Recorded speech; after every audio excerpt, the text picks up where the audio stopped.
Hi, I'm Ray Hager, standing in for Sam Shad, and welcome to an all-new Nevada Newsmakers. Our guest today is Mike Higdon, who's the City Life reporter for the Reno Gazette Journal. And on our pundit panel, we have Robin Reedy, Susan Fisher, and John Sande IV. That's all coming up next on an all-new Nevada Newsmakers. Nearly 200,000 Nevadans work in retail businesses, supporting families and the community.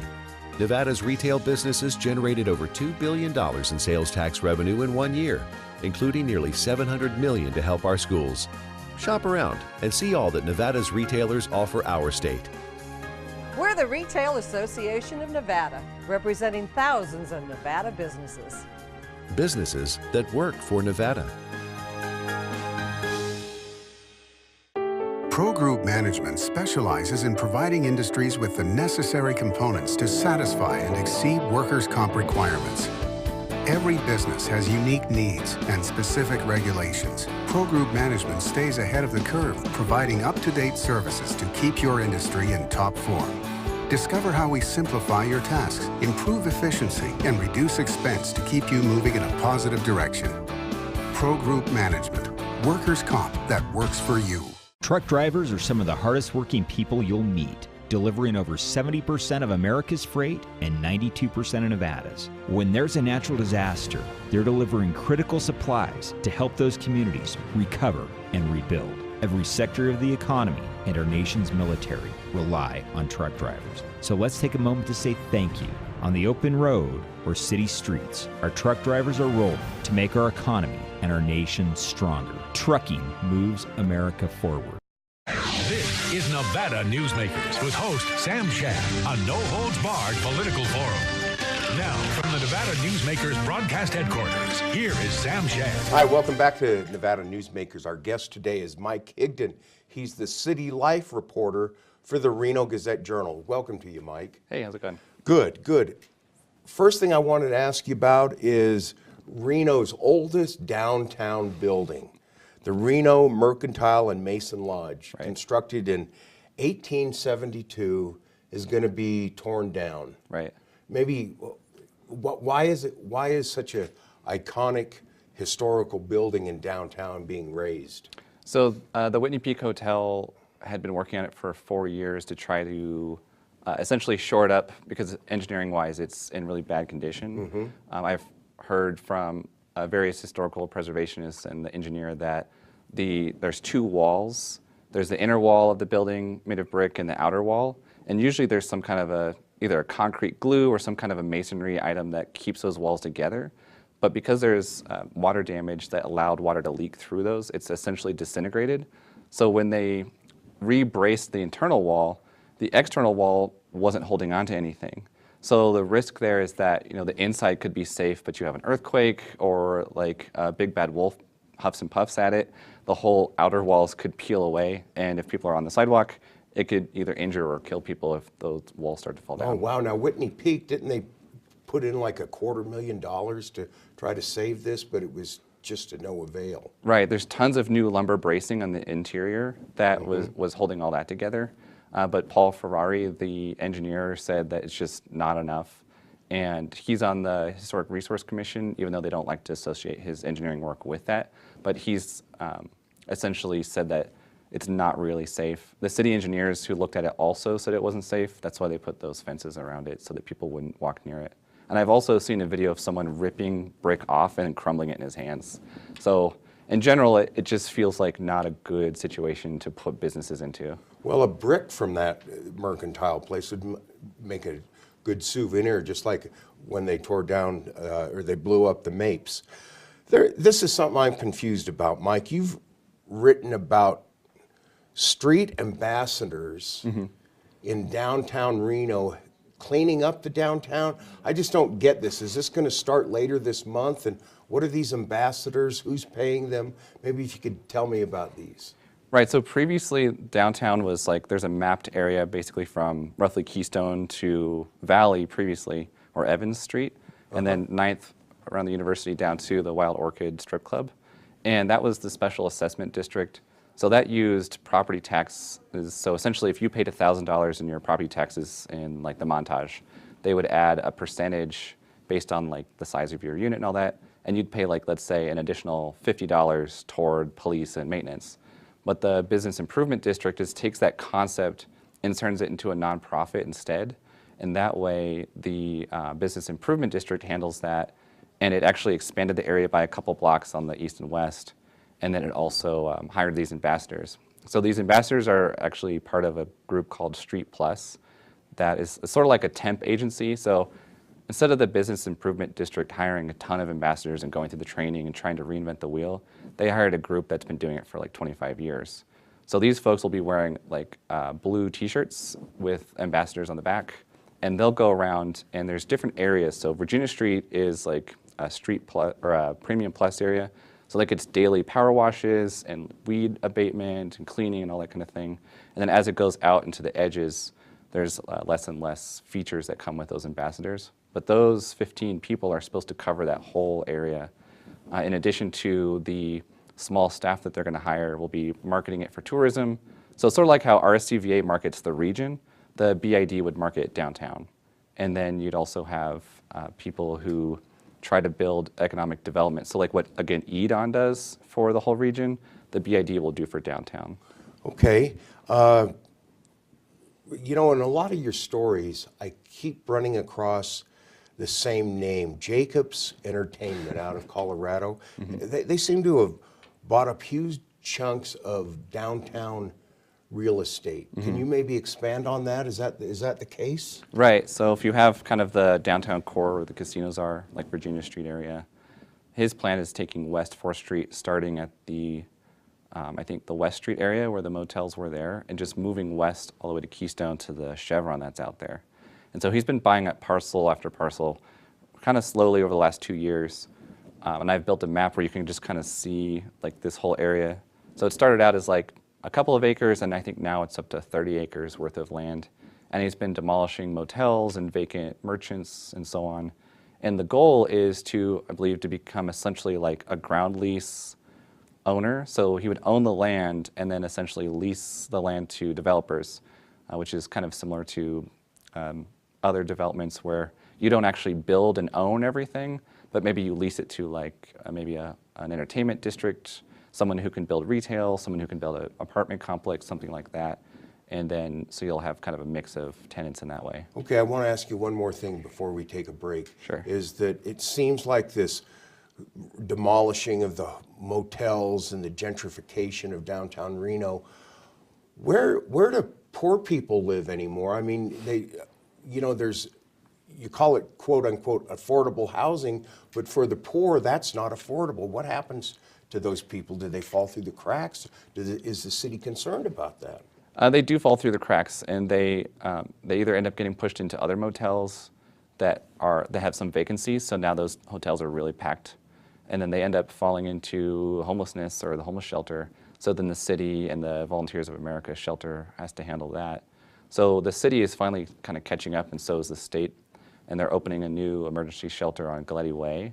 Or actually, it's not an emergency shelter, it's more of like a care wraparound services shelter. And then the city just approved money to do kind of a puzzle piece housing project where people can figure out how to get help through their website. So those are all starts, but I feel like that movement and people being displaced is happening much faster than the state and the county and everyone can keep up. Okay, Mike, let's take a break right here. We'll be back with Mike Higdon of the Reno Gazette Journal, the city life reporter, right after these few words. At first, I thought we were in love, but then the abuse started. The worst literally almost killed me. When charges were pressed, I had no idea how confusing the legal process could be. But having equal rights to my abuser would have helped me in my understanding of what was happening in my case. It's a story that happens too often in Nevada, but we can fix it. Question 1 will ensure crime victims are informed. Giving victims the right to notification and a voice in the process. Crime victims deserve equal rights. Vote yes on Question 1. Here's Nevada constitutional law scholar Ian Bartram. I studied Question 3 carefully. 3 would lock electricity deregulation into our state constitution. This is a terrible idea. Locking deregulation in our constitution would put a huge legal roadblock in the way of fixing problems deregulation creates, like the soaring electric rates and rolling blackouts deregulation caused in other states. I urge no on 3 to stop this risky and costly constitutional amendment.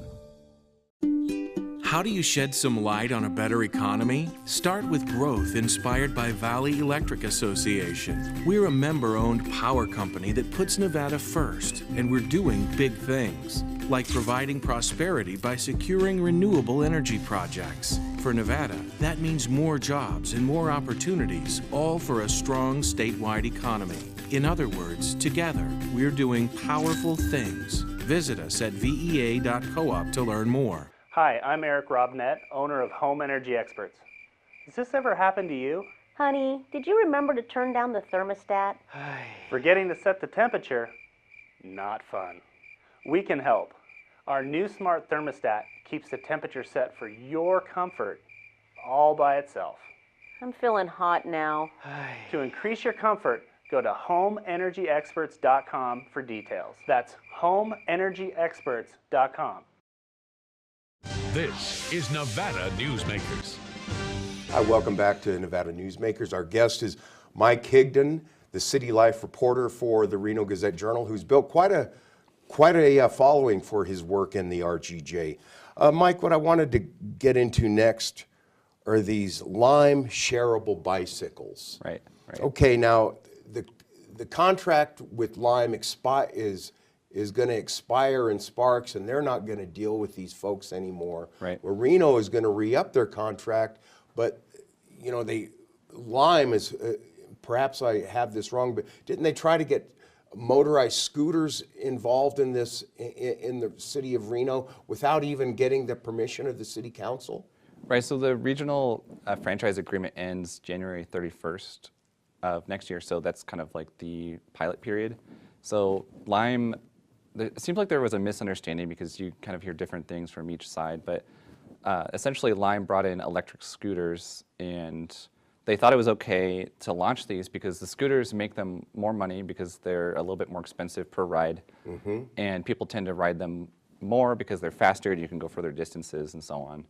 So they launched these scooters, and the city was like, we didn't say that it was okay. Yeah. And so if you go back to the tape at the city council meeting, the city manager was like, maybe we should wait for this and push this off a little bit and approve them a little bit later. And the reason is because the city's attorneys interpret them as mopeds, which requires a little license that you have to get, and it's a lot different than an electric bicycle, which just follows similar bicycle laws, except they go faster.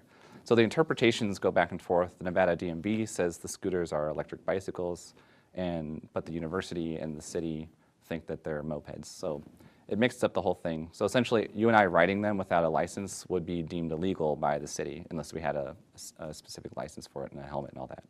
Do these have a scheduled date when they're going to arrive in Reno and be available for use? Not anymore. So the city staff wants to work on finding ways to change that ordinance, but it's also kind of a legislative issue because we don't have a law in between it. We have electric bikes and then we have mopeds, and there's nothing in between. But there's also Segways, there's all these other new devices coming out that kind of fall in the gray area.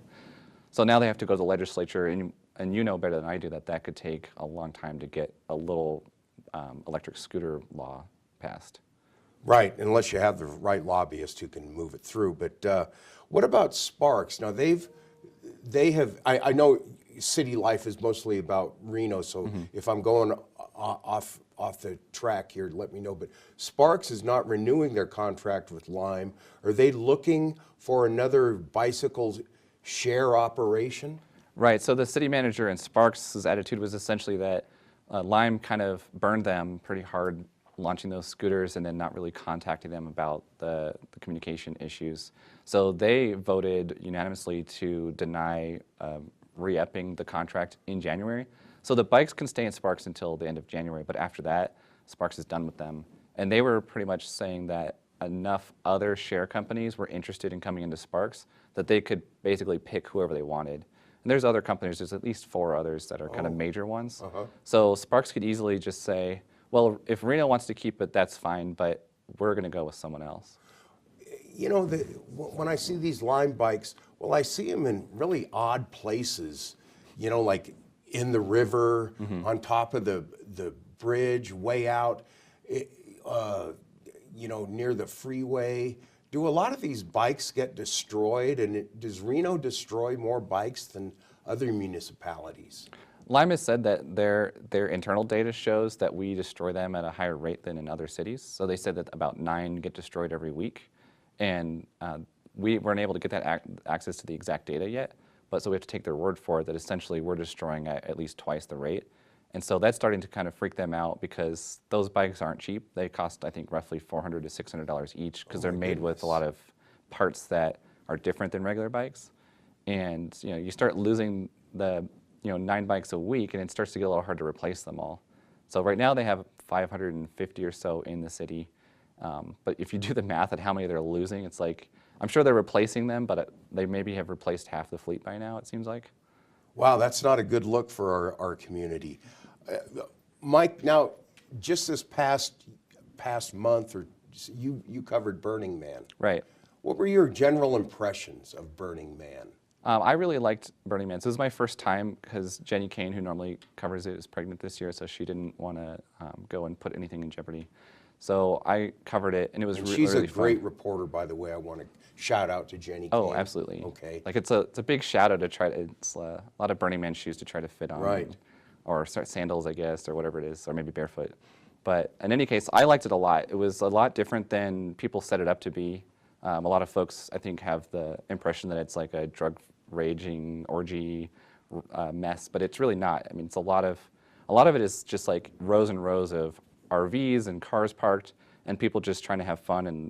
And in some ways, it's really interesting to see what happens when people all have a collective week off together from work. And what do they do with that week off? Do they explore? Do they do things they're not used to doing? Do they create art? Do they just hang out with friends? I mean, it's really a big mixture of all that. I would definitely go back. It was really fun. One last question real quickly.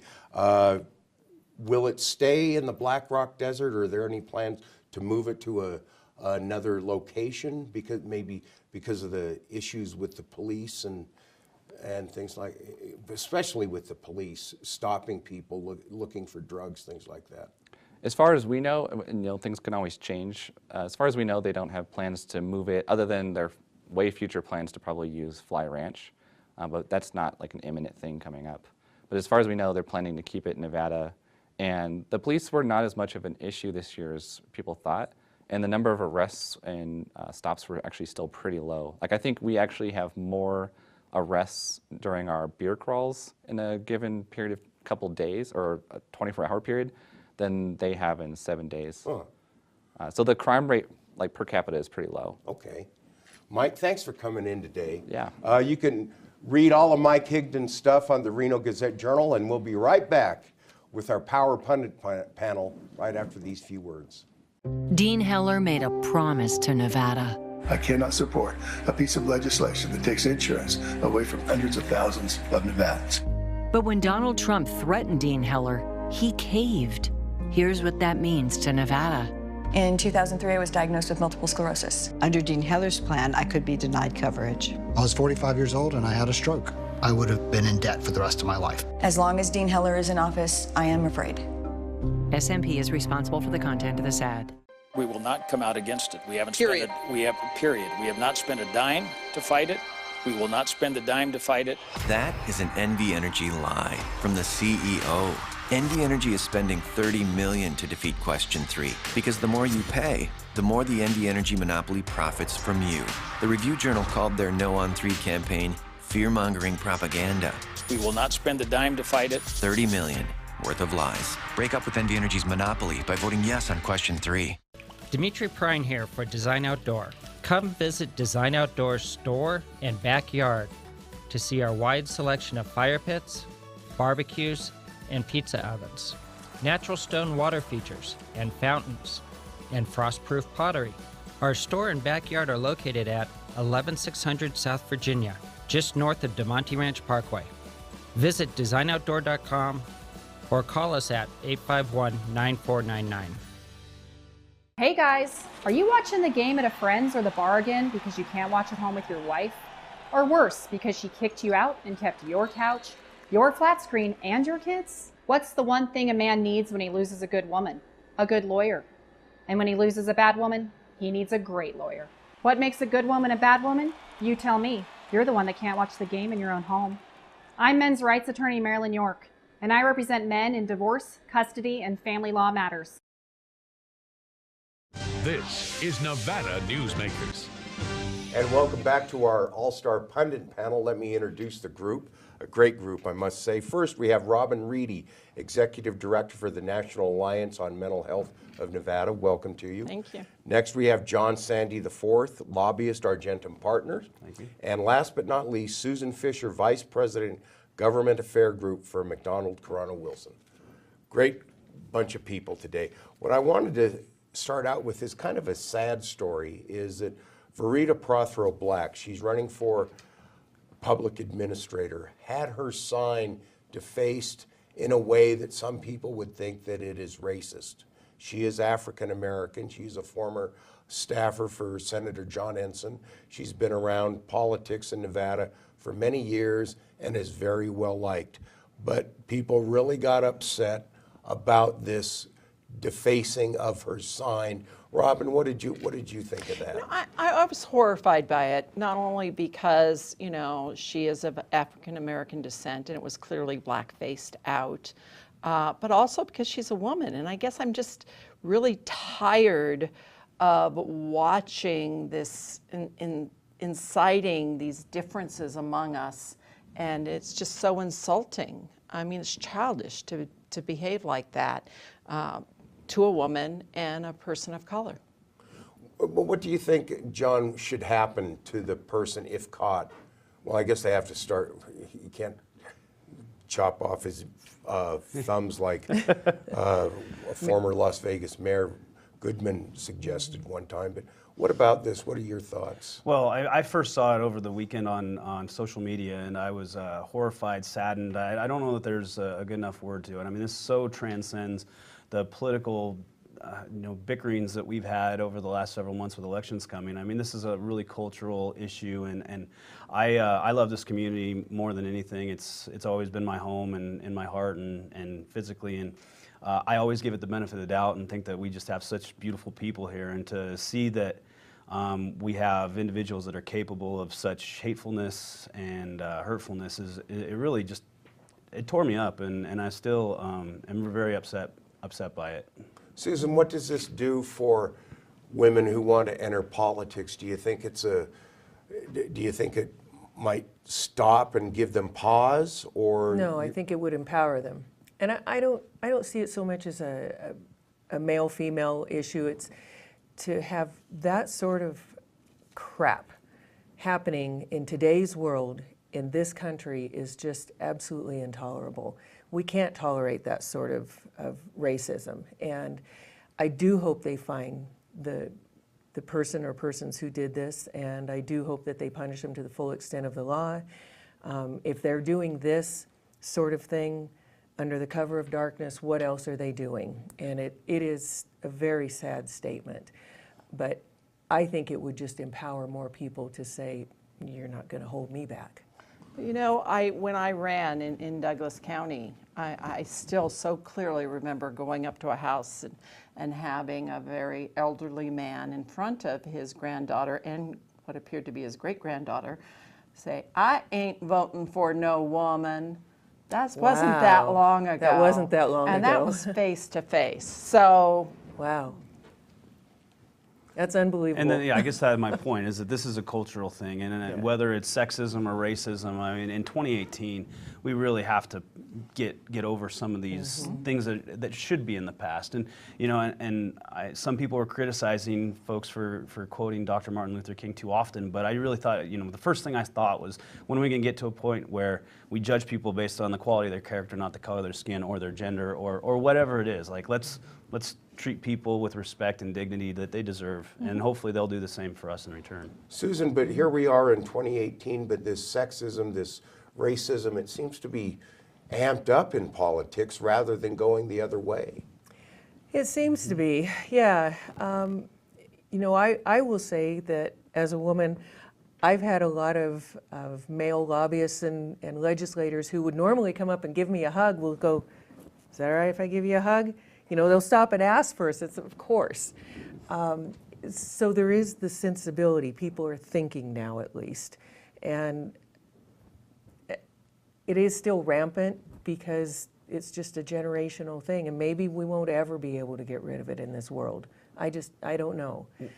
Well, and I was going to say, I mean, I've done a lot of reflecting on the question. I'm not so sure politics is necessarily a reflection of our society, of our community. Politics are trying to use certain preconceived things to get people emotional about an election so that they are more likely to come out and vote for a candidate or another. I don't necessarily think politics is looking at our community as a society and saying, we know how those people are, so we're going to try and attract them. I think that we're a lot more than that, and politics is trying to bring us back a step, and that's just the nature of the beast. We have two candidates that are trying to get people emotional, and I think for the most part it works, and it gets us angry, and everybody this time of year and during election season gets like this. But once the elections subside, I think we go back to being neighborly, hopefully, and more of a community and move forward. Okay, well, that's where we got to wrap it up. Did you have a quick thing to say? Soundbite politics, and that's what it's creating. Okay, well said. We'll be right back after these few words to wrap up this edition of Nevada Newsmakers. A bird's eye captures its surroundings at different heights. At Brian Culpa Photography, we can make your imagination soar over buildings, parks, cityscapes, and beyond. Brian's images tell the story and get the job done. If you need a new perspective to tell your story, contact Brian today. Brian Culpa Photography. Experience the bird's eye view at brianculpaphotography.com. Hi, my name's Marilyn Miner, and I'm sure you'd agree that Nevada's a very special place to live. I was born here, and my husband and I have raised our family here. I feel it's a privilege to live and work in the Truckee Meadows. I especially enjoy helping my clients reach their real estate goals. Sometimes the smallest details provide the greatest satisfaction. I'd be complimented to talk to you about your next move. Call Marilyn Miner at Dixon Realty, 742-1280, or log on to marilynminer.com. St. Ives Florist, for every holiday and every special occasion. For romance. Custom home design. We have the largest selection of fresh flowers in northern Nevada. And we also offer a large selection of unique gift items.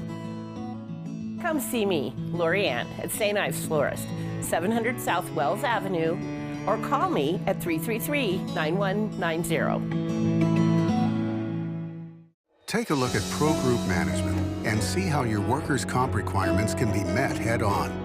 By taking a proactive approach, Pro Group can assure that your company is meeting or exceeding state and federal standards.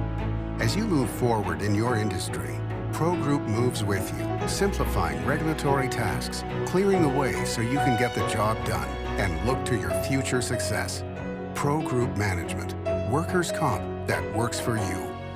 Thanks for watching. Remember, you can catch this show and all previous shows on Nevada Newsmakers on NevadaNewsmakers.com, and you can download any podcasts on iTunes or any other device you'd like to download on.